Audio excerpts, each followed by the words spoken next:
என்றைக்கு குர்ஆன் ஹதீஸ் தான் மூல ஆதாரம் என்று சொன்னோமோ அன்றைக்கெல்லாம் நமக்கு எல்லா பள்ளிவாசல்களும் இழுத்து மூடப்பட்டன. நமக்கு அங்க அனுமதி கிடையாது. எல்லா பள்ளிவாசல்களும் எழுதி போட்டார்கள், தலையில் தொப்பி போடாதவர்கள், நெஞ்சின் மேல் கைகளை கட்டக்கூடியவர்கள், விரலை அசைக்கக்கூடியவர்கள் இந்த பள்ளியில் தொழுவதற்கு அனுமதி இல்லை. இப்படி எல்லா பள்ளிவாசல்களையும் எழுதி வைத்திருந்தார்கள். இந்த பள்ளியில் இரண்டாவது ஜமாத்திற்கு அனுமதி கிடையாது என்று எழுதி போட்டிருக்கின்றார்கள். இன்றைக்கு இந்த நவீன சலப்புகள் அதுதான் சரி என்று சொல்கின்றார்கள். அறிஞர் நாசுருத்தீன் அல்பானி அவர்கள் சொல்கின்றார்கள், மற்ற அறிஞர்கள் சொல்கின்றார்கள், அதனால இரண்டாவது ஜமாத்து கூடாது என்பதுதான் சரியானது என்று சொல்கின்றார்கள். ஆனால் பேச்சிலே குர்ஆனும் ஹதீஸும் தான் நமக்கு மூல ஆதாரங்கள் உயர்ந்த குரல்ல உரத்து முழக்குகின்றார்கள்.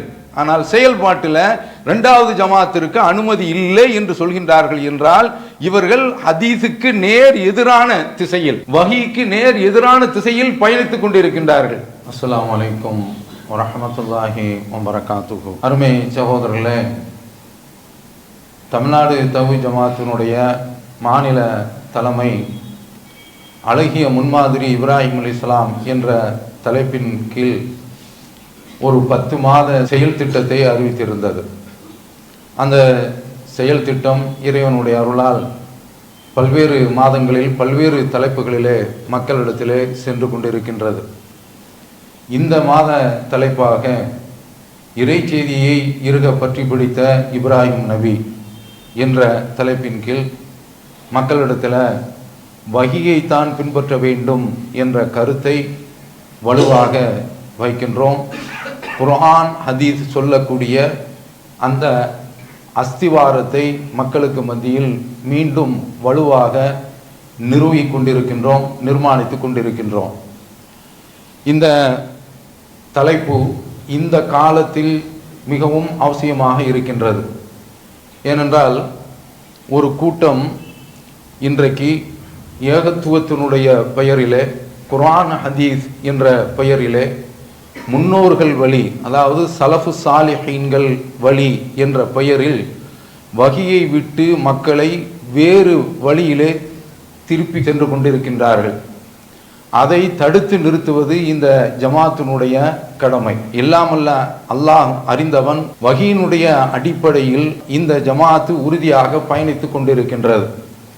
கடந்த காலத்தில் மக்களுக்கு மத்தியில் தர்கா வழிபாட்டை பற்றி நாம் பேசிக்கொண்டிருந்த அந்த தருணத்தில் தர்கா வழிபாட்டை எதிர்த்த ஒரு சாரார் சுன்னத்துல் ஜமாத்தில் இருந்தார்கள், இருக்கின்றார்கள், இன்றைக்கும் இருக்கின்றார்கள். சுன்னத்துல் ஜமாத்தில் உள்ள ஆலிம்கள்ல 2 சாரார் இருக்கின்றார்கள்.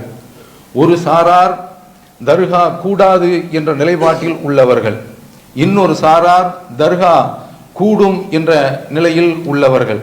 ஆனால் தர்கா நிலைப்பாட்டில் உள்ளவர்கள் இந்த மதுஹபு நூல்களில் இன்னென்ன இமாம்கள் தர்காவிற்கு செல்லலாம், இறந்தவர்களிடத்தில் பிரார்த்திக்கலாம் என்று கூறுகின்றார்கள் என்று மார்க்க ஃபத்வாவை காட்டுவார்கள்.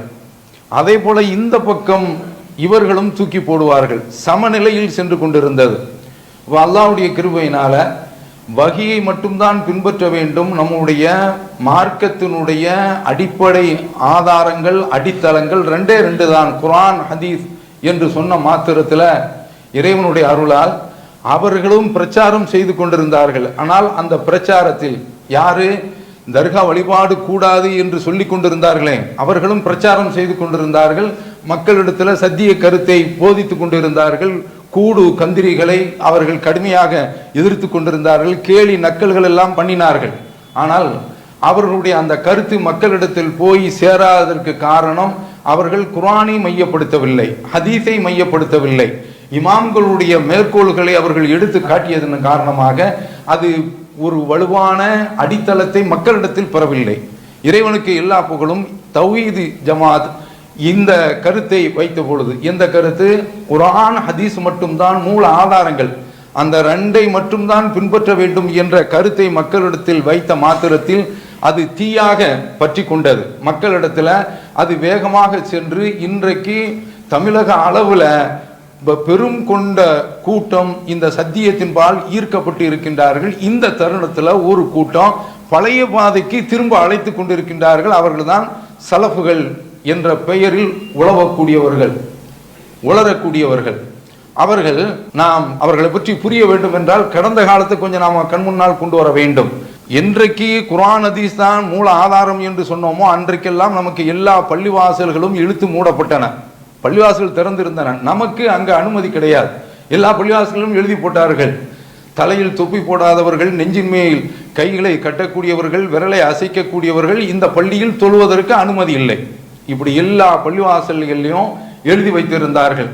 அப்போ போக போக போக கருத்து மக்களிடத்தில் போய் சேர்ந்த வேளையில அந்த போர்டுகள் அழிக்கப்பட்டன. ஆனால் இன்றைக்கும் சில பள்ளிகளில் அழிக்கப்படாமல் அது அறிவிப்பாக இருந்து கொண்டே இருக்கின்றது. இப்போ நாம என்ன கவனிக்க வேண்டும் என்று சொன்னால், வஹீயின் ஆதாரத்தினுடைய அடிப்படையில் செயல்படாமல் நாம் சஹாபாக்களுடைய சொல்லையும் எடுத்துக்கொள்ள வேண்டும் என்று ஒரு கூட்டம் புறப்பட்டது. அந்த கூட்டம் இன்றைக்கும் செயல்பட்டு கொண்டிருக்கின்றது. அது சொல்கின்றது குர்ஆன் சுன்னாதான் நமக்கு ஆதாரம் என்று வலுவாக பேசுகின்றார்கள். ஆனால் அதே சந்தர்ப்பத்தில் செயல்பாட்டில் அவர்களுடைய நடைமுறையில் அதற்கு நேர் மாற்றமாக செயல்பட்டு கொண்டிருக்கின்றார்கள். எப்படி நாம் பார்க்கிறோம், அதாவது இப்போது தௌஹீத் ஜமாத் வளர்ந்த பிறகு இறைவனுடைய அருளால் பல பள்ளிவாசல்கள் பெருகி இருக்கின்றன. அதே சந்தர்ப்பத்தில் ஒரு சில கட்டங்களில் ஷிர்க் இல்லாத பள்ளிகளில் போய் தொழச் செல்லலாம் என்று சென்றால் அங்கே ஒரு அறிவிப்பு பலகை தொங்கிக் கொண்டிருக்கின்றது, இந்த பள்ளியில் இரண்டாவது ஜமாத்திற்கு அனுமதி கிடையாது, இரண்டாவது ஜமாத்தில் தொழுவதற்கு அனுமதி கிடையாது என்று எழுதி போட்டிருக்கின்றார்கள். இன்றைக்கு இந்த நவீன சலப்புகள் அதுதான் சரி என்று சொல்கின்றார்கள். சரி என்று சொல்கின்றார்கள். அதற்கு ஆதாரத்தை அவர்கள் என்ன வைக்கின்றார்கள்? குர்ஆனிலிருந்து எடுத்து வைக்க வேண்டும் அல்லது நபி ஸல்லல்லாஹு அலைஹி வஸல்லம் அவர்கள் சொல்கின்றார்கள் என்று ஆதாரத்தை நிறுவ வேண்டும். அப்படி அவர்கள் நிறுவவில்லை. அவர்கள் என்ன சொல்கின்றார்கள் தெரியுமா? நவீன காலத்தில் உள்ள அறிஞர் நாசுருத்தீன் அல்பானி அவர்கள் சொல்கின்றார்கள், மற்ற அறிஞர்கள் சொல்கின்றார்கள், அதனால இரண்டாவது ஜமாத்து கூடாது என்பதுதான் சரியானது என்று சொல்கின்றார்கள் என்றால், ஆனால் பேச்சிலே குர்ஆனும் ஹதீஸும் தான் நமக்கு மூல ஆதாரங்கள் என்று வலுவாக உயர்ந்த குரல்ல உரத்து முழக்குகின்றார்கள். ஆனால் செயல்பாட்டில் இரண்டாவது ஜமாத்திற்கு அனுமதி இல்லை என்று சொல்கின்றார்கள் என்றால் இவர்கள் ஹதீஸுக்கு நேர் எதிரான திசையில், வஹீக்கு நேர் எதிரான திசையில் பயணித்துக் கொண்டிருக்கின்றார்கள். நபி ஸல்லல்லாஹு அலைஹி வஸல்லம் அவர்களுடைய காலத்தில் அல்லாஹ்வுடைய தூதர் பள்ளியில் இருக்கின்றார்கள். ஒருவர் வருகின்றார், தனியாக தொழுகின்றார்கள். அப்ஸர ரஜுலன் யுஸல்லி வஹ்தா, ஒருவர் தனியாக நின்று தொழுது கொண்டிருப்பதை நபி ஸல்லல்லாஹு அலைஹி வஸல்லம் அவர்கள் பார்க்கின்றார்கள். அப்போ அந்த நேரத்தில் அல்லாஹ்வுடைய தூதர், யாராவது ஒருவர் உங்களில் இவரோடு சேர்ந்து நின்று தொழுது தர்மம் செய்வ முன் வருவாரா என்று கேட்கின்ற பொழுது ஒருவர் எழுந்து நின்று அவரோடு சேர்ந்து தொழுவதை பார்க்கின்றோம். இது இரண்டாவது ஜமாத்திற்கு உரிய உடைக்க முடியாத வலுவான ஒரு ஆதாரம். இந்த ஹதீஸை இவர்கள் என்ன செய்ய போகின்றார்கள்? ஃபஸ்தம்சிக் பில்லதி ஊஹிய இலைக், உனக்கு அறிவிக்கப்பட்ட அந்த செய்தியை, வஹியை நீ பின்பற்று, அதை நீ கடைபிடி, அதை இருக நீ பற்றி பிடித்துக் கொள் என்று சொல்கின்றானே. இந்த குர்ஆன் வசனத்துக்கு இவர்கள் என்ன சொல்ல போகின்றார்கள்? ஒரு இடத்துல பதில் இருக்கின்றார். குர்ஆனுடைய வார்த்தைக்கு நேர் மாற்றமாக, ஹதீஸுக்கு நேர் மாற்றமாக இவர்களுடைய போக்கு இன்றைக்கு அமைந்திருக்கின்றது. அதை தோலுரித்து காட்டுவது ஏனென்றால் இதன் பக்கம் சில இளைஞர்கள் சென்று கொண்டிருக்கின்றார்கள். அவர்கள் தவறான பாதையில் சென்று கொண்டிருக்கின்றார்கள் என்பதை நாம் அவர்களுக்கு உணர்த்த வேண்டிய கட்டத்தில் இருக்கின்றோம். அதனால தான் இந்த தலைப்பின் கீழ், இந்த அழகிய முன்மாதிரி இப்ராஹிம் இஸ்லாம் என்ற இந்த செயல் திட்டத்தின் கீழ் வஹியை முன்னிறுத்துகின்றோம். இப்ராஹிம் அலைஹிஸ்ஸலாம் அவர்களை ஏன் நாம் முன்னிறுத்துகின்றோம்? அதற்கு நிறைய காரணங்கள் இருக்கின்றன. வஹியினுடைய அடிப்படை என்று வருகின்ற பொழுது அந்த பெருமகனாரை மாதிரி வஹியை பின்பற்றியவர் வேறு யாருமே இருக்க முடியாது. அவங்களுக்கு அல்லாஹ் தஆலா சொல்கின்றான், நீங்கள் உங்களுடைய பிள்ளையை மக்காவில் கொண்டு போய் விடுங்க என்று ரப்புல் ஆலமீன் சொல்கின்றான். பிள்ளை அப்போதுதான் பிறந்து இருக்கின்றது, பால்குடி மகனாக இருக்கின்றார்கள் இஸ்மாயில் அலைஹிஸ்ஸலாம் அவர்கள். ரப்பி ஹப்லி மினஸ் சாலிஹின், நல்ல குழந்தை எனக்கு கொடு என்று கேட்கின்றார்கள். அந்த குழந்தை அவர்களுக்கு கிடைக்கக்கூடிய பாக்கியம் அவர்களுக்கு எப்போது ஏற்பட்டது என்றால் தள்ளாத வயதில், முதுமை வயதில் அவர்களுக்கு ஏற்படுகின்றது. அவங்களே சொல்கின்றார்கள், அல்ஹம்துலில்லாஹி அல்லதி வஹபலி அலல் கிபரி இஸ்மாயில் வ இஸ்ஹாக், எனக்கு முதிய வயோதிக பருவத்தில் இஸ்மாயிலையும் இஸ்ஹாக்கையும் அளித்தானே, அவனுக்கே எல்லா புகழும் என்று சொல்கின்றார்கள். முதுமை பருவத்தில் பெற்ற ஒரு குழந்தையை கொண்டு போய் பால் குடிக்கக்கூடிய ஒரு பிள்ளையை கொண்டு போய் நீங்கள் மக்கா பெருவெளியில் கொண்டு விட்டு வாருங்கள் என்று அல்லாஹ் சொல்கின்றான். விடுகின்றார்கள். கையில பேரித்தம்பழம், கொஞ்சம் போல தண்ணீர் விட்டு விட்டு அப்படியே திரும்புகின்றார்கள். அந்த பகுதி புகாரில் வரக்கூடிய ஹதீஸினுடைய அடிப்படையில் பார்க்கின்ற பொழுது கொஞ்சம் மரங்கள் இருக்கின்றன. இதை தவிர்த்து கட்டடமோ குடியிருக்கக்கூடிய வீடோ அடிப்படை கட்டமைப்புகள் கூட கிடையாது. விட்டு திரும்புறாங்க. திரும்பும் பொழுது என்ன எங்களை இந்த இடத்தில் விட்டு விட்டு செல்கின்றீர்கள், இங்கு மனித வர்க்கமே இல்லை, எதுவுமே கிடையாது, எங்களை இந்த இடத்தில் விட்டு செல்கின்றீர்கள் என்று கேட்கின்ற பொழுது பதில் சொல்லவில்லை. இப்ராஹிம் அலைஹிஸ்ஸலாம் அவர்கள் பின்னாலே துரத்தி கொண்டு வருகின்றார்கள். எங்கே செல்கின்றீர்கள் என்று கேட்கின்ற பொழுது புருஷன் பதில் சொல்லவில்லை என்பதை விளங்கி கொண்டு அவர்கள் புரிந்து கொள்கின்றார்கள். அப்படியானால் இது அல்லாஹ்வுடைய கட்டளையாகத்தான் இருக்க வேண்டும் என்று கேட்டவுடனே அல்லாஹ் அமரக்க பிஹாதா, அல்லாஹ் தான் உங்களுக்கு இதை கொண்டு கட்டளையிட்டானா என்று கேட்கின்ற பொழுது நாம், அந்த மனிதர் வஹியை பின்பற்றக்கூடிய அந்த மனிதருடைய அழுத்தம் திருத்தமான ஒரே வார்த்தை ஆம் என்று சொல்லிவிட்டு செல்கின்றார்கள். அடுத்து அந்த அம்மணியை பாருங்கள், சொல்றாங்க இதெல்லாம் ஒய்யுனா, அப்படியானால் அந்த இறைவன் எங்களை கைவிட மாட்டான். என்ன ஆணித்தரமான ஒரு நம்பிக்கை என்று பாருங்கள். நபியினுடைய மனைவிக்கு ஹாஜர் அலைஹிஸ்ஸலாத்து வஸ்ஸலாம் அவர்களுக்கு கொஞ்ச தூரம் கடந்து செல்கின்றார்கள். என்ன இருந்தாலும் மனிதர் தானே இப்ராஹிம் அலைஹிஸ்ஸலாம் அவர்கள் இறைவன்ட கையேந்துறாங்க. ரப்பனா இன்னி அஸ்கந்து மின் துர்ரியத்தி பிவாதின் கைரி தி ஸரஇன் இந்த பைத்திகல் முஹர்ரம் ரப்பனா லியுகீமுஸ் ஸலா ஃபஜஅல் அஃபீதத்தம் மினன் நாஸி தஹ்வி இலைஹிம் வர்ஸுகுஹும் மினஸ் ஸமராத். கேக்குறாங்க, இறைவா பச்சை பசேல் என்று இருக்கக்கூடிய பயிர்கள், வேளாண்மை நலன்கள் எதுவுமே இல்லாத ஒரு இடத்துல என்னுடைய சந்ததியை அவனுடைய தொழிலை நிலைநாட்டுவதற்காக வேண்டி உன்னுடைய இறை இல்லத்திற்கு அருகில் நான் விட்டு செல்கின்றேன்.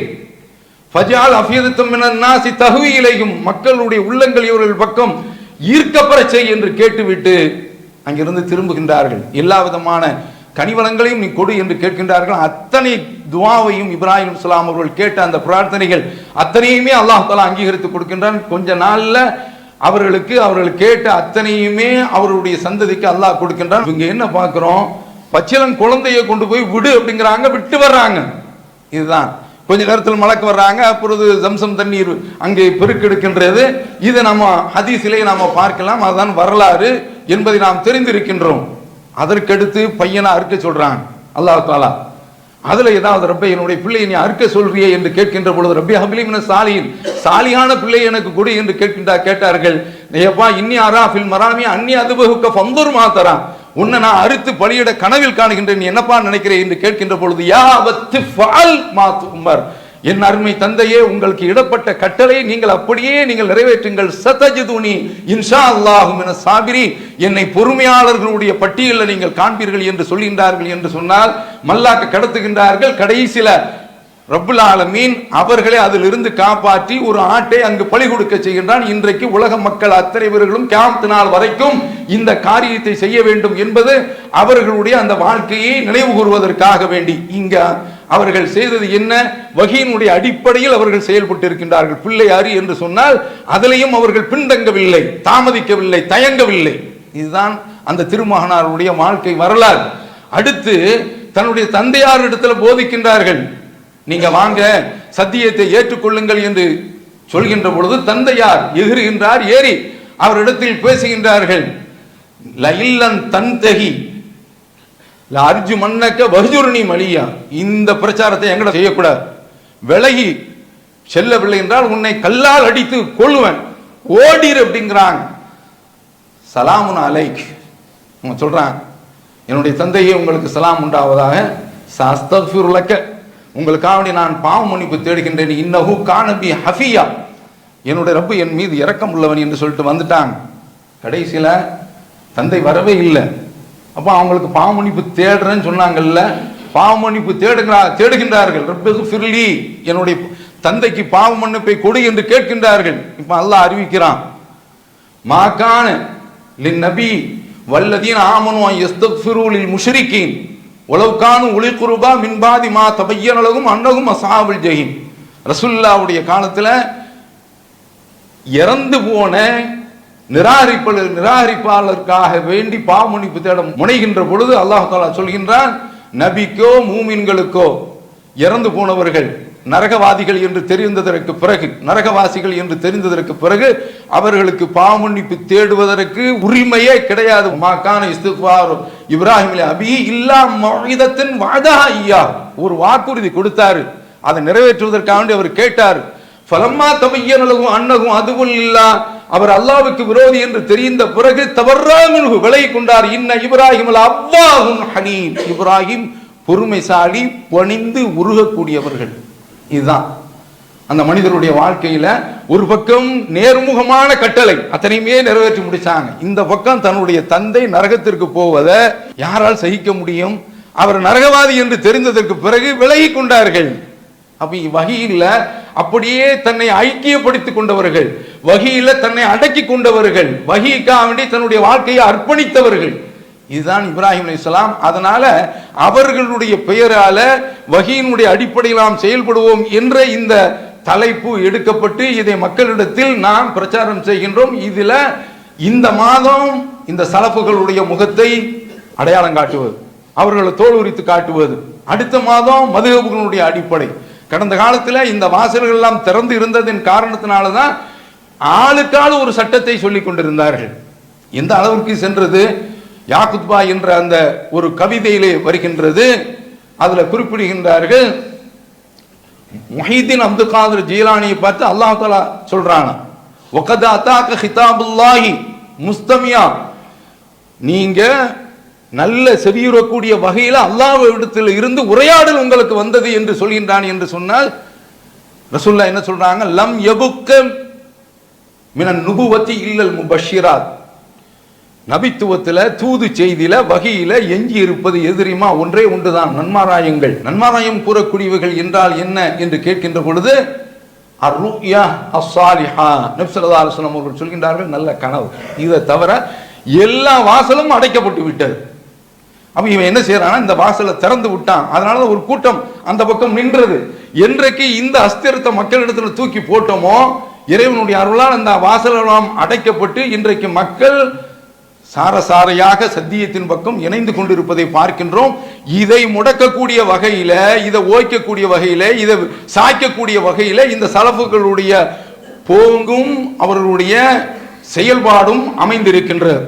இவர்கள் என்ன அசுரத்தை சொல்கின்றார்கள்? நபித்தோழர்களுடைய செயல்பாட்டையும் நாம பின்பற்ற வேண்டும், அவர்களுடைய சொல்லையும் ஏற்க வேண்டும் என்று ஒரு வாதத்தை இவர்கள் வைக்கின்றார்கள். இதை அடிநாதமாக முழங்குகின்றார்கள். அப்படி நாம செய்ய முடியுமா? அது குர்ஆனுக்கு நேர் எதிரானது. இத்தபியூமா உன்சில இலைக்கும் ரப்பிக்கும், உங்களுடைய இறைவனிடத்தில் இருந்து என்ன அருளப்பட்டதோ அதைத்தான் நீங்கள் பின்பற்ற வேண்டும். வலா தத்தபியூ மின் தூனிஹி அவுலியா, மற்ற எவர்களையும் எந்த பொறுப்பாளர்களையும் நீங்கள் பின்பற்றாதீர்கள். குர்ஆன் சொல்கின்றதே, அல்லாஹ் தஆலா சொல்றான், ஃபஇம்மா யதியன்னக்கும் மின்னி ஹுதன் ஃபமன் தபிய ஹுதாய ஃபலா ஹௌஃபுன் அலைஹிம் வலா ஹும் யஹ்சனுன். ஆதம் அலைஹிஸ்ஸலாம் அவர்களை பூமியில இறக்கி விட்டு என்னிடத்தில் இருந்து நேர்வழி வந்து இருக்கின்றது, நீங்கள் என்னிடத்தில் இருந்து நேர்வழி வரும். ஃபமன் தபிய ஹுதாய, என்னுடைய நேர்வழியை யார் பின்பற்றுகின்றார்களோ ஃபலா ஹௌஃபுன் அலைஹிம் வலா ஹும் யஹ்சனுன், அவர்களுக்கு அச்சமோ அவர்களுக்கு கவலையோ கிடையாது. உலக வாழ்க்கை இருக்கின்றதே, மனிதனுடைய கண்டுபிடிப்புகள் இருக்கின்றனவே, அது நாளுக்கு நாள் வளர்ந்து கொண்டே இருக்கும். இன்றைக்கு பார்க்கிறோம், பணத்தை போடுறான் என்று சொன்னால் மொபைலை எடுத்து அப்படியே காட்டுறான். அப்படி கடந்த காலத்தில் உள்ளவங்க என்ன, இவனோட காசை கேட்டோம், இவன் படம் காட்டுறான் அப்படிம்பாங்க, கேடிக்கா. ஆனா இன்றைக்கு உண்மையிலே பணத்தை தான் கட்டுறான், இப்படி காட்டுறான், சர்ன்னு காசு போய் சேர்ந்துரு. பார்க்கிறோமா இல்லையா? ஏர்போர்ட்ல பைப்பை திறந்து பார்க்கிறேன், எந்த பைப்பும் திறக்க மாட்டேங்குது. அப்ப என்ன பார்த்தா துவா செய்யறமா, இப்படி கையை காட்டின உடனே அதுல இருந்து தண்ணீர் வருது, சென்சார். அப்ப இந்த மாதிரி அறிவியல் இன்றைக்கு உலகத்தில் வளர்ந்து கொண்டு இருக்கின்றது. அது வளர்ந்து கொண்டே இருக்கும், அதற்கு ஆள் தேவையில்லை. அதே சந்தர்ப்பத்தில் இப்படி வளரக்கூடிய இந்த அறிவியல்ல இப்ப உதாரணமா பணம் பரிமாற்றம் நடக்கின்றது. அப்படி பரிமாற்றம் நடக்கக்கூடிய அந்த வேளையில இந்த பக்கம் திருடுற கூட்டம், அது திட்டம் போட்டு திருடுற கூட்டம் திருடி கொண்டே இருக்கும். அப்படின்ட்டு அவன் பாட்டுக்கு என்னென்ன நவீன சாதனங்கள் வளர்ந்து கொண்டு இருக்கின்றனோ இந்த பக்கத்தில் அவன் உடைச்சுக்கிட்டு அது திருடிக்கிட்டே இருக்கிறான். ரெண்டு பக்கமும் போய்கொண்டே இருக்கின்றது அறிவியல் வளர்ச்சி, அதனுடைய சுழற்சி அது சென்று கொண்டுதான் இருக்கும். ஆனால் மார்க்கம் என்று வந்தால் குர்ஆன் தான் நமக்கு இறுதி சொல். நபி ஸல்லல்லாஹு அலைஹி வஸல்லம் அவருடைய வார்த்தை தான் நமக்கு இறுதி சொல். அப்ப இதை நாமோ கவனத்தில் கொள்ள வேண்டும். அப்படி இருக்கக்கூடிய இந்த கட்டத்தில் நாம பார்க்கின்றோம், இப்னு உமர் ரலியல்லாஹு அன்ஹு அவர்கள் அவங்க ஒரு தடவை தொழுகிறாங்க. இது புகாரில இடம்பெற்று இருக்கின்றது. அவருடைய மகன் அவரை பார்த்து சமணம் போட்டு தொழுகின்றார்கள். அவங்க சமணம் போட்டு தொழுதாங்க. உடனே பையனை பார்த்து சொல்கின்றார்கள், எப்பா நீ இந்த மாதிரி தொழாத, நீ தொழ வேண்டும், இன்னம சுன்னத்து, உடைய வழிமுறை என்ன தெரியுமா, அஸ்ஸலாத்து அன் தன்சிப ரிஜ்லக்கல் யும்னா வ தஸ்னிய அல் யுஸ்ரா, உன்னுடைய வலது கால அப்படியே அத்தையாத்துல உட்காரும் பொழுது இடது காலை படுக்க வைத்து வலது காலை நீ நட்டி வைக்க வேண்டும். இதுதான் நபி ஸல்லல்லாஹு அலைஹி வஸல்லம் அவருடைய செயல்பாடு, செயல்முறை என்று சொன்ன உடனே பையன் விவரமுள்ள பையன் அப்படிங்கிறதால நீங்க ஏன் இப்படி உட்கார்ந்தீங்க என்று கேட்டால், லா தஹ்மிலானி ரிஜ்லாய, என் ரெண்டு காலும் எனக்கு தாங்க முடியல, என்னால் நிற்க முடியல, அதனால் நான் சமணம் போட்டு உட்கார்ந்து தொழுகின்றேன் என்று சொல்கின்றார்கள் என்று சொன்னால் இதுதான் வஹி. இப்படிதான் நபி தோழர்கள் இருந்திருக்கின்றார்கள். எந்த நபி தோழர்கள் நீங்கள் காட்டுகின்றீர்கள்? ரெண்டுமே இருக்கின்றது, ரெண்டுமே இருக்கின்றது. இன்றைக்கு ஹஜ்ஜுக்கு செல்லக்கூடிய மக்கள், அவங்களுக்கு நம்ம தௌஹீத் ஜமாத்துல ஹஜ்ஜி வகுப்பு நடத்துகின்ற பொழுது சொல்கின்றோம், 2 ரக்காத்துக்கள் தான் 4 ரக்காத்துக்களை மினாவில் தங்கி இருக்கும் போது தொழ வேண்டும். லுஹர், அஸர், இஷா, இந்த நன்னான்கு தொழுகைகளை நாம தொழ வேண்டியது 2 ரக்காத்துக்களாகத்தான் தொழ வேண்டும் என்று அழுத்தம் திருத்தமாக சொல்கின்றோம். காரணம் என்னவென்றால் நபி ஸல்லல்லாஹு அலைஹி வஸல்லம் அவர்கள் அப்படித்தான் தொழுது இருக்கின்றார்கள். இந்த மாதிரி தொழுகை நடந்து கொண்டிருக்கின்ற பொழுது உஸ்மான் ரலியல்லாஹு அன்ஹு அவர்களுடைய ஆட்சி காலம் ஒரு 8 வருடம் என்று வருகின்றது, 6 வருடம் என்று வருகின்றது. 2 ரக்காத்தாக தான் தொழுதுகிட்டு இருந்தாங்க. என்ன செய்கின்றார்கள் தெரியுமா? திடீர் என்று 4ஆக ஆக்கி விடுகின்றார்கள். இது அப்துல்லாஹ் இப்னு மஸ்ஊத் ரலியல்லாஹு அன்ஹு அவர்களுக்கு தெரிய வருகின்றது. அப்போது அவங்க சொல்றாங்க, லைத ஹல்லி மின் அர்பா ரக்காத்தின் ரக்காத்தானி முத்தகப்பலத்தானி, 4 ரக்காத்துக்கள் தொழு, அந்த தொழுகையில 2 ரக்காத்துக்கள் ஒப்புக்கொள்ளப்பட்ட தொழுகையாக இருந்திருக்க வேண்டுமே, அந்த நசீபு எனக்கு கிடைத்தால் போதும் என்று சொல்கின்றார்கள். எதை விமர்சித்து? உஸ்மான் ரலியல்லாஹு அன்ஹு அவர்கள் நபி ஸல்லல்லாஹு அலைஹி வஸல்லம் அவர்களுடைய அந்த நடைமுறையை மாத்துறாங்க. 2 ரக்காத்துக்கள் என்பதை 4 ரக்காத்துக்களாக அவர்கள் மாற்றி விடுகின்றார்கள். அதற்கு கொதித்து போய்தான் அப்துல்லாஹ் இப்னு மஸ்ஊத் ரலியல்லாஹு அன்ஹு அவர்கள் இந்த வார்த்தையை சொல்றாங்க. அப்ப இதுல நாம என்ன பார்க்க வேண்டும் என்று சொன்னால், நபி ஸல்லல்லாஹு அலைஹி வஸல்லம் அவர்கள் எப்படி தொழுதார்களோ அந்த வகையில மாற்றம் செய்யக்கூடாது என்பது அப்துல்லாஹ் இப்னு மஸ்ஊத் ரலியல்லாஹு அன்ஹு அவருடைய நிலைப்பாடு. இதுதான் நிலைப்பாடும் கூட. அப்துல்லாஹ் இப்னு உமர் ரலியல்லாஹு அன்ஹு அவர்கள் அவங்க ஜமாத்தாக இந்த மாதிரி 4 ரக்காத்துக்கள் நடந்தா அப்படி தொழுதுருவாங்க. தனியாக அவர்கள் தொழுதார்கள் என்றாலும் எல்லாம் புகாரி முஸ்லிம்ல வரக்கூடியதுதான். தனியாக தொழுதார்கள் என்றால் இது அபூதாவுதுல உள்ளது. 2 ரக்காத்து மட்டும் தொழுது விட்டு அப்படியே வந்துருவாங்க. அப்போ அருகில் உள்ள ஒரு நபி தோழர் கேட்கிறாங்க, 2 ரக்காத் தொழுதீங்க, தொழுது முடிச்ச உடனே ஒரு 2 ரக்காத்து சுன்னத்து தொழுதா என்ன என்று கேட்கின்ற பொழுது அதுக்கு பதில் சொல்றாங்க, லவ் ஃபால்து லா அத்மம்து ரக்னா, அப்படி செய்ய வேண்டும் என்று சொன்னால் 2 ரக்காத்தா தொழுதன ஃபர்ல, அதை 4ஆ தொழுதுட்டு போறேன், நான் ஏன் அப்படி இந்த இடத்துல நான் சுன்னத்து தொழணும், ரசூலுல்லாஹ் அப்படி செய்யலையே. அப்படி இதுல அப்துல்லாஹ் இப்னு உமர் ரலியல்லாஹு அன்ஹு அவர்கள் இருக்கின்றார்களே, ரசூலுல்லாஹ்வை நிழல் போல் தொடரக்கூடியவர்கள், அப்படியே எல்லா செயல்பாட்டிலும் ரசூலுல்லாஹ்வை அப்படியே பின்பற்றக்கூடியவர்கள். அவர்கள் சொல்லக்கூடிய அந்த வார்த்தையை பாருங்கள். அவை நாம இதுல தெரிய வேண்டிய விஷயம் என்னவென்றால், வஹி என்ன சொல்கின்றதோ, அல்லாஹ்வுடைய தூதர் என்ன செய்தார்களோ அந்த அடிப்படையில் தான் செய்ய வேண்டும் என்பதை இந்த செய்தி நமக்கு குறிப்பிடுகின்றது. அதனால அப்துல்லாஹ் இப்னு மஸ்ஊத் ரலியல்லாஹு அன்ஹு அவர்கள் சொல்ற விஷயத்தையெல்லாம் நம்ம கேட்ட முடியுமா? முடியாது. அதே புகாரில வருகின்றது. அபூ முஸா அஷ்அரி ரலியல்லாஹு அன்ஹு அவர்கள் அப்துல்லாஹ் இப்னு மஸ்ஊத் ரலியல்லாஹு அன்ஹு அவர்கள் 2 பேருக்கு மத்தியில் உரையாடல். ஒருத்தன் மாட்டிக்கிட்டான், அவனுக்கு 1 மாசமா தண்ணீர் கிடைக்கல, என்ன செய்ய வேண்டும் என்று சொல்லும் போது அப்துல்லாஹ் இப்னு மஸ்ஊத் ரலியல்லாஹு அன்ஹு அவர்கள் சொல்றாங்க, அவர் எக்காரணத்தை முன்னிட்டும் தயமம் செய்யக்கூடாது, 1 மாசம் ஆனாலும் சரிதான் அவர் குளிர்ந்த தண்ணீரை வச்சுதான் தொழணும் அப்படின்னு சொல்றாங்க. அப்போ அவர் கொஞ்சம் விவரமா கேட்கிறாங்க, வலம் தஜிது மான் ஃபலம் தஜிது மான் ஃபதயம்மமு ஸஈதன் தய்யிபா. அல்லாஹ் குர்ஆன்ல என்ன சொல்றான்? சூரத்து மாயிதாவில், உங்களுக்கு ஒது செய்வதற்கு நல்ல தண்ணீர் கிடைக்கவில்லை என்றால் தூய்மையான மண்ணை நீங்கள் நாடிக்கொள்ளுங்கள் என்று தயம்மத்தை பற்றி அல்லாஹ் தஆலா சொல்றானே என்று கேட்கின்ற பொழுது அதற்கு அவரிடத்தில் இருந்து பதில் இல்லை. நாம இப்படி அனுமதித்தோம் என்று சொன்னால், சும்மா லேசா ட்ரெயின்ல வரும்போது கடுமையான குளிரா தான் இருந்துச்சு, தண்ணீர் குளிருது, தயமம் செய்துக்கிட்டு தொழ முடியுமா? கிடையாது. அது ரொம்ப உடலுக்கு மோசமான ஒரு நிலை இருந்தாலே தவிர இதெல்லாம் நம்ம தாங்கக்கூடிய ஒரு குளிர் தான். அப்போ இது மாதிரியான சந்தர்ப்பத்தில் எல்லாம் அவர்கள் பயன்படுத்தி விடுவார்கள் என்ற ஒரு சொத்தை காரணத்தை தான் அப்துல்லாஹ் இப்னு மஸ்ஊத் ரலியல்லாஹு அன்ஹு அவர்கள் சொல்கின்றார்கள். அடுத்து இன்னொரு காரணத்தை அவங்க குறிப்பிடுறாங்க, உமர் இந்த கருத்தை ஏற்றுக்கொள்ள தெரியுமா என்று கேட்கின்றார்கள். யாரு? அப்துல்லாஹ் இப்னு மஸ்ஊத் ரலியல்லாஹு அன்ஹு அவர்கள் மினாவுல 4 ரக்காத்தை குறைச்சி தொழாமல் முழுமையாக ஆக்கி தொழுதாங்களா, அதை விமர்சித்தவர்கள் இங்க அவருடைய நிலைப்பாடை பாருங்க. உமர் ரலியல்லாஹு அன்ஹு அப்படி செய்யலையா அப்படிங்கிறாங்க. உமர் ரலியல்லாஹு அன்ஹு அவர்களும் இந்த நிலைப்பாட்டில் தான் இருந்திருக்காங்க. இந்த நிலைப்பாடு இந்த மாதிரி தயமம் செய்யக்கூடாது என்ற நிலைப்பாட்டில் தான் இருக்கிறாங்க. அவங்க அப்படி செய்துவிட்டால் அதை நம்ம மார்க்கமாக ஏற்றுக்கொள்ள முடியுமா? அம்மா ரலியல்லாஹு அன்ஹு அவர்கள் உமர் ரலியல்லாஹு அன்ஹு அவரிடத்திலே சொல்றாங்க. அப்படி சொல்லும் போது என்ன குறிப்பிடுறாங்கன்னு, நாங்கள் ஒரு பயணத்தில் மாட்டிக்கிட்டோம், அப்போ எனக்கு குளிப்பு கடமையாயிருச்சு, அப்போது அந்த சந்தர்ப்பத்தில் நான் மண்ணில் அப்படியே புரண்டுகிட்டேன். இங்க இன்னொன்று புரிந்து கொள்ள வேண்டும். அதாவது குர்ஆனுக்கு ரசூலுல்லாஹ் விளக்கம் கொடுக்காம அவரவர்கள் விளக்கம் விளங்கி கொண்டால் அதனுடைய விபரீதம் என்ன என்பதை நாம பார்க்க முடியும். தரையில் அப்படியே புரள்றாங்க. அப்படி நான் புரண்டன அந்த செய்தியை சொல்லி காட்டுறாங்க. அப்படி எல்லாம் செய்து விட்டு நான் ரசூலுல்லாஹ்ட்ட வந்தேன். அவர் ரசூல் ஸல்லல்லாஹு அலைஹி வஸல்லம் அவர்களுக்கு தயமுத்தினுடைய முறையை காட்டி தந்தாங்க.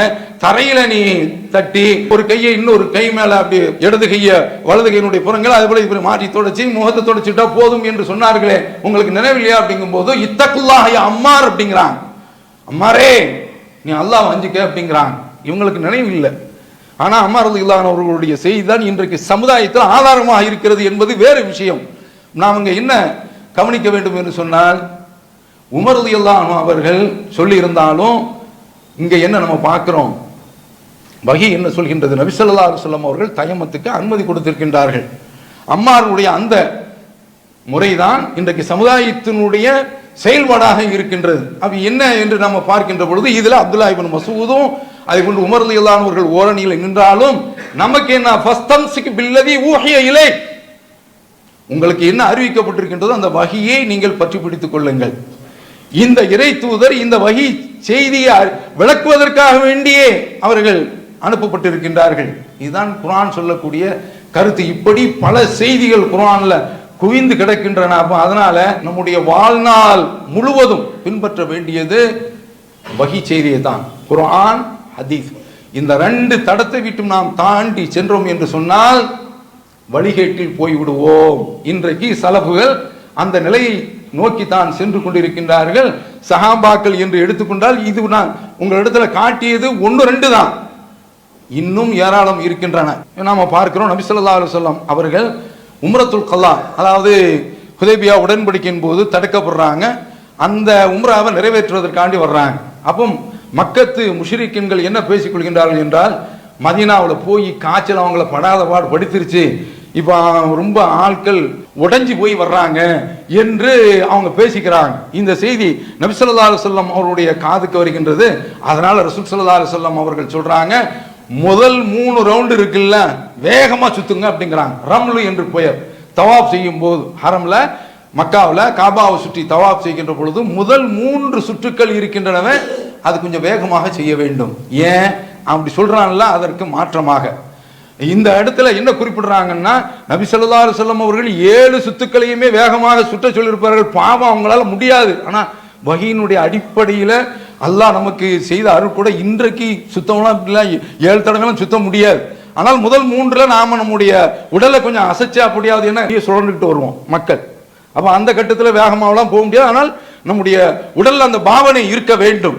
அப்ப இப்படி நமக்கு சொன்னதுல ஒரு சௌகரியம் இருக்கின்றது. நபி ஸல்லல்லாஹு அலைஹி வஸல்லம் அவர்கள் அவங்க மீது இறக்கப்பட்டதுனால முதல் 3 சுத்து என்று சொல்லிவிட்டார்கள். இந்த செய்தியை உமர் ரலியல்லாஹு அன்ஹு அவர்கள் குறிப்பிடுகின்றார்கள். இன்னமா குன்னா ராயினா பிகில் முஷ்ரிக்கீன, நாம முஷ்ரிக்கீன்களுக்கு காண்பிப்பதற்காக வேண்டி இப்படி செய்தோம். வகத அஹலகஹுமுல்லாஹ், அல்லாஹ் அவங்கள அழிச்சு ஒழிச்சிட்டான். கால ஷைவுன் சனவு நபி ஸல்லல்லாஹு அலைஹி வஸல்லம், உமர் ரலியல்லாஹு அன்ஹு சொல்லக்கூடிய விஷயம் இது. அல்லாஹ்வுடைய தூதர் செய்துட்டாங்க. ஃபலா நுஹிப்பு அன் நத்ருகஹு, அதை விடுவதற்கு நாம் ஒருபோதும் விரும்ப மாட்டோம். இதுதான் உமர் ரலியல்லாஹு அவருடைய வாழ்க்கையில இந்த ஒரு பகுதியும் இருக்கின்றது என்பதை நாம் புரிந்து கொள்ள வேண்டும். அதற்கடுத்து இன்னொரு செய்தி, நபி ஸல்லல்லாஹு அலைஹி வஸல்லம் அவர்களுக்கு அல்லாஹ் தஆலா அருளிய திருமறையில இன் கிஃப்தும் அன் யஃப்தனகும் அல்லதீன கஃபரு, நீங்க வெளியில் பயணம் சென்றால் ஃபலைஸா லைஸா அலைக்கும் ஜுனாஹுன் தக்ஸுரு மினஸ் ஸலா, நீங்கள் தொழுகையை குறைச்சு கொள்ளலாம், 4 ரக்காத்துக்களை 2 ரக்காத்துக்களாக ஆக்கிக்கலாம். இன்றைக்கு வெளியூர் போனவங்களாக்கும் முதல்ல ஒரு சந்தோஷம் அவங்களுக்கு உள்ளது, அப்பாட 4 ரக்காத்தை 2 ரக்காத்தாக தொழ போறோம், பெரிய ஆனந்தம். எல்லாமே அப்படி பார்க்கும்போது அப்படி தொழுகிறது உள்ளுக்குள்ள ஒரு மகிழ்ச்சியாக இருக்கின்றது. இங்க என்ன அல்லாஹ் தஆலா ஒரு கண்டிஷனா சொல்றான், நிபந்தனையா, இன் கிஃப்தும், நீங்கள் பயந்தால். இப்போ எதிரிகளுடைய பயம் இருக்கின்றதா? நம்ம நாடு கிடையாது, அந்த அரபு நாட்டை வச்சு பார்ப்போம். இங்க கொஞ்சம் சிக்க ஊப்பி போன்ற இடங்கள்லாம் அடிச்சு தட்டுறானுவோம். அல்லாஹ் தஆலா அவனை அழிப்பதற்குண்டான கால வரும், அது வேற பிரச்சனை.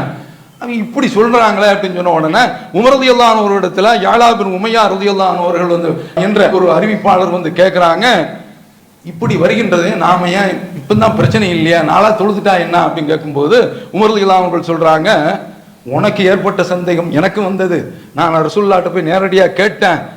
அல்லாஹ் உடைய தூதர் என்ன சொன்னாங்க தெரியும், சதகத்துன் தஸத்தகல்லாஹு பிஹா அலைக்கும் ஃபக்பலு சதகத்தஹு.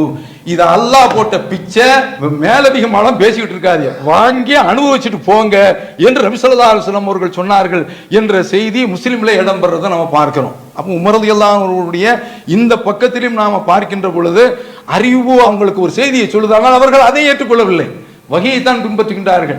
முத்தலாக் விஷயம் என்று அவர்களுடைய விஷயத்தில், தயமம் விஷயம் என்று அவர்களுடைய அந்த மார்க்க சம்பந்தப்பட்ட அந்த விஷயங்கள்ல இது மாதிரியான சில விஷயங்கள் ஏற்பட்டிருக்கலாம். இது அவர்களுடைய இஜ்திஹாத், அவர்களுக்கும் அல்லாஹ்வுக்கும் உள்ள பாடு. நமக்கு என்ன, இத்தபியுமா உன்சில இலைக்கும் ரப்பிக்கும், நீங்கள் உங்களுடைய இறைவனிடத்தில் இருந்து அருளப்பட்டதை பின்பற்றுங்கள். இதை ஒரு செயல் திட்டமாக வைத்து மக்களிடத்தில் இந்த செய்தியை நாம கொண்டு சென்று கொண்டு இருக்கின்றோம். இது அடிப்படையில் நம்முடைய வாழ்க்கையும் நாம் தரமாகவும் நிரந்தரமாகவும் அமைத்துக் கொள்வோமாக. வாஹிரு தஅவானா அல்ஹம்துலில்லாஹி ரப்பில் ஆலமீன். வஸ்ஸலாமு அலைக்கும் வரஹ்மத்துல்லாஹி வபரகாத்துஹு. இஸ்லாம் மற்றும் சமுதாய செய்திகளை அறிந்து கொள்ள தமிழ்நாடு தௌஹீத் ஜமாஅத் யூடியூப் பக்கத்தை உடனடியாக சப்ஸ்கிரைப் செய்து கொள்ளுங்கள். மேலும் பெல் பட்டனையும் கிளிக் செய்து கொள்ளுங்கள்.